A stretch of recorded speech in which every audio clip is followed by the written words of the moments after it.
Então, Capsu, e nós vamos falar agora sobre o Alexandre de Moraes, que mandou prender de novo o cara que quebrou o relógio, né? Vamos entender esse caso um pouco mais aqui, porque como eu falei para vocês, o juiz que soltou esse rapaz, ele estava seguindo a jurisprudência brasileira. De fato, o cara cumpriu a pena necessária para ser liberado, né, para a progressão de regime, e tem que soltar mesmo, não tem esse negócio não.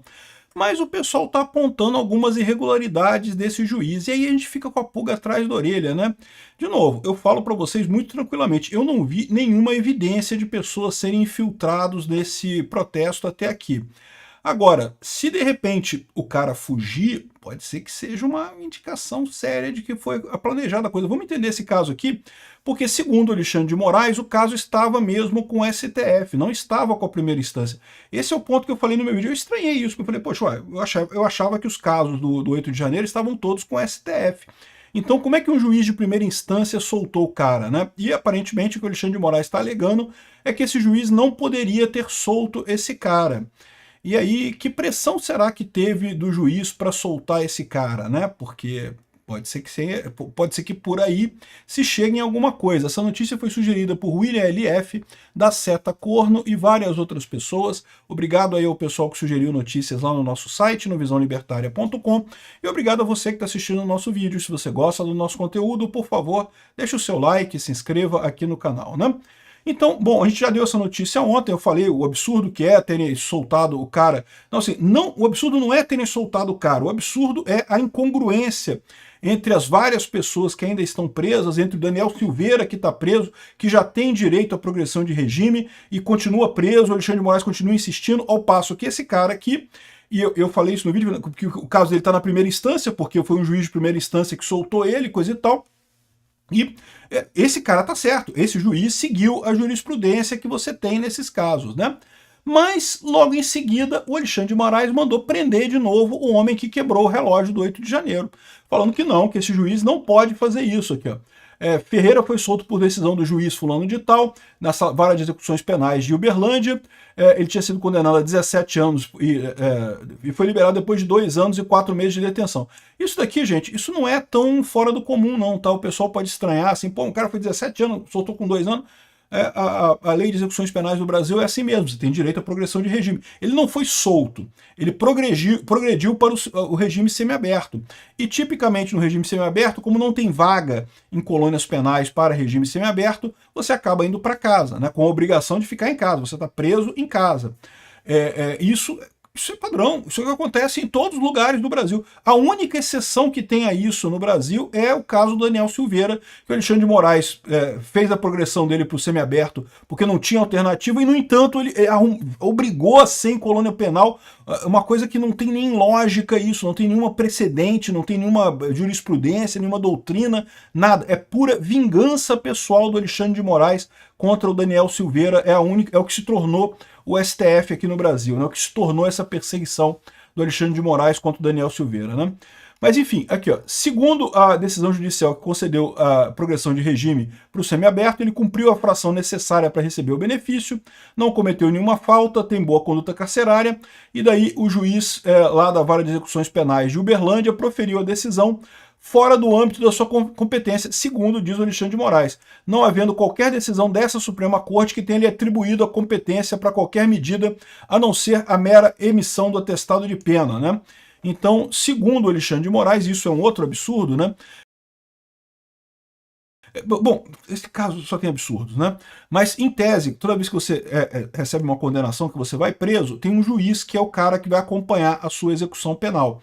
Tipicamente é um juiz da Vara de Execuções Penais, né? No Brasil todo é assim que funciona. No STF, no caso do 8 de janeiro, o Alexandre de Moraes é o juiz de execução penal também. Cara, é impressionante. É uma coisa que não faz sentido, isso não deveria ser assim. O correto seria ser o juízo da Vara de Execuções Penais do município, né? Porque o cara já foi condenado. Então o juiz da Vara de Execuções Penais é o cara que vai acompanhar o segmento da pena, né? Que vai acompanhar o cumprimento da pena.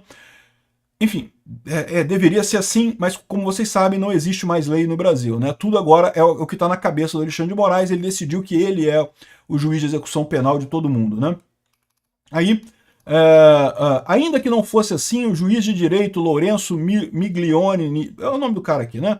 decidiu sem competência pela concessão do semiaberto ao tentado, o fez em contrariedade à lei, segundo Alexandre de Moraes, né? Ele está dizendo aqui que a lei de execuções penais prevê que presos condenados por regimes de violência e grave ameaça só podem passar para o semiaberto após cumprir 25% da pena. E aí tem uma dúvida aqui, tá? Porque violência ele cometeu foi violência material, né? Ele quebrou coisa. O conceito de violência real é quando é violência contra pessoas, né? Então, ou seja, de fato, quem está certo aqui é o juiz e não o Alexandre de Moraes. Alexandre de Moraes está considerando que a violência contra patrimônio seria válida para esse caso. Isso é uma questão discutível, tá? Eu realmente não sei quem está certo nesse aspecto aqui. Se a limitação de 25% da pena como mínimo para liberação é quando qualquer violência inclusive contra objetos, ou se é apenas contra violência física contra pessoas, contra seres humanos, né? Porque o cara quebrou um relógio, é um absurdo, sempre falei isso, o cara tem que pagar por isso, um relógio, pô, caríssimo, um relógio único, né? Dado por um ouvires francês para o Dom João VI, e aí foi incorporado ao Estado brasileiro, então uma coisa aqui, uma peça realmente muito única, né? O cara quebrou, pô, um absurdo isso, né? Mas, assim, isso é violência? Violência em que sentido, né? Violência material, certamente, mas contra não teve contra pessoas, né?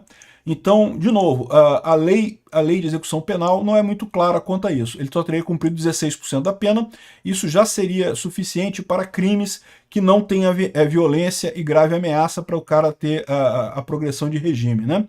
Então, o tal Alexandre de Moraes e o juiz aqui diferindo sobre esse caso.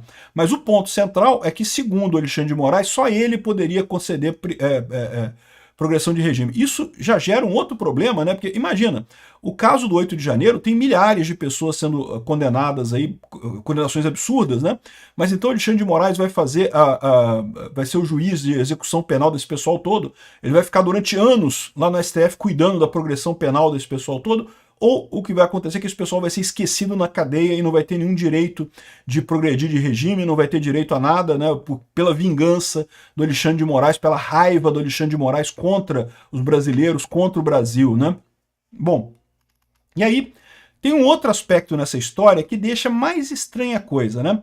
O réu foi solto sem tornozeleira eletrônica porque não há equipamentos disponíveis em Minas Gerais, foi o que disse o juiz que escreveu na decisão dele. Só que a gente ficou sabendo que, na verdade tem. Tá aqui em alguma dessas mensagens aqui, alguma dessas coisas aqui. Aqui, ó, segundo a Secretaria de Segurança Pública de Minas Gerais, contestou a justificativa da decisão, afirmar que há mais de 4.000 vagas ainda disponíveis para uso de tornozeleiras eletrônicas no estado. Então, o juiz deixou ele sair sem tornozeleira e havia tornozeleira. Aí levanta aquela hipótese, né? De novo, eu estou especulando aqui, eu não tenho elementos para nada. Eu sempre falei até aqui que eu não vi nenhum infiltrado no 8 de janeiro, não vi nenhuma evidência disso. Agora, se esse cara foi infiltrado mesmo e agora recebeu favores para fugir, e fugir agora, né? Porque pode-se imaginar isso. Se o juiz deu essa decisão sabendo que não era competência dele, ele sabia que a decisão seria revogada em seguida. Só que o cara está solto. Neste momento, o cara está solto sem tornozeleira. O que ele vai fazer da vida? Vai fugir? Vai ficar esperando? Vai se entregar para a polícia? Não sei, vamos ver o que vai acontecer, né? Porque se realmente ele fugir, vocês lembram daquele juiz que quando estava eu acho que era o Sérgio Moro que estava de férias, né? Não, o Tribunal de Justiça do Rio Grande do Sul, que estava do Paraná, que estava em recesso, e aí entrou um juiz maluco lá que era favorável ao Lula e deu uma ordem para soltar o Lula. A ideia é sempre essa, né? Você dá ordem para soltar, por mais que seja uma ordem incompetente, que uma ordem que você não tem o direito de dar aquela ordem, o cara já saiu da cadeia. No que o cara saiu da cadeia, você não tem mais controle sobre ele, né? Então, será que foi isso? Será que não foi isso? Né? Vamos ver o que vai acontecer. Esse caso ficou mais estranho com essa história, né? De novo, eu mantenho a hipocrisia do Alexandre de Moraes, o fato de que ele está botando penas absurdas e está agindo contra a lei brasileira. O cara deveria mesmo ser solto nesse prazo. Agora, se esse papo da tornozeleira é verdade, que havia sim tornozeleira disponível e o juiz disse para soltar sem tornozeleira, alegando o contrário, aí fica uma coisa estranha. aí pode ser que tenha alguma coisa estranha nessa história. O Alexandre de Moraes mandou investigar o juiz, e aí você pode entender isso de duas maneiras, né? E aí tem essa história, né? Porque quando o Alexandre de Moraes mandou investigar o juiz, eu já estava falando assim, pô, olha só, olha o risco, até juízes o Alexandre de Moraes está controlando todo mundo aqui agora. Mas eu tenho que reconhecer, se o cara mandou soltar sem tornozeleira, se ele não era competente, mandou soltar sem tornozeleira, tendo tornozeleira, pode ter alguma coisa estranha nessa história aí mesmo, né? E o curioso é que esse caso pode até acabar sendo um tiro pela culatra no Xandão, porque vamos supor que essa eventual investigação leve à comprovação de que teve infiltrados lá no ato do 8 de janeiro, né? Isso mudaria a situação certamente, né? Então vamos ver o que vai acontecer nessa investigação do juiz aqui e vamos ver se vão prender o cara. Se prenderem o cara, provavelmente não tem nada, provavelmente o juiz realmente julgou corretamente, não teve problema nenhum, né? E aí vale de novo o alerta do abuso do Alexandre de Moraes nesse caso. Então se esse cara for capturado e voltar para a cadeia e coisa e tal, não tem problema nenhum, tá tudo certo, ou seja, ele não tem nada de infiltrado mesmo, não tem nada demais. Agora, se realmente isso aí foi um plano de fuga dele, né, eu acho que tem que investigar o que está por trás dessa história, porque você pode conceber a visão de que o cara está preso, o cara entrou nesse negócio achando que estava protegido pelo governo, partindo da hipótese que ele é um infiltrado, né? E aí estava na cadeia, tá chateado de estar na cadeia, ameaçou falar tudo, o pessoal falou, não, vamos dar um jeito de soltar, risca o pé aí, some, vamos ver no que vai dar isso daí. Ficou interessante esse caso aqui agora. Obrigado por assistir o vídeo até o final.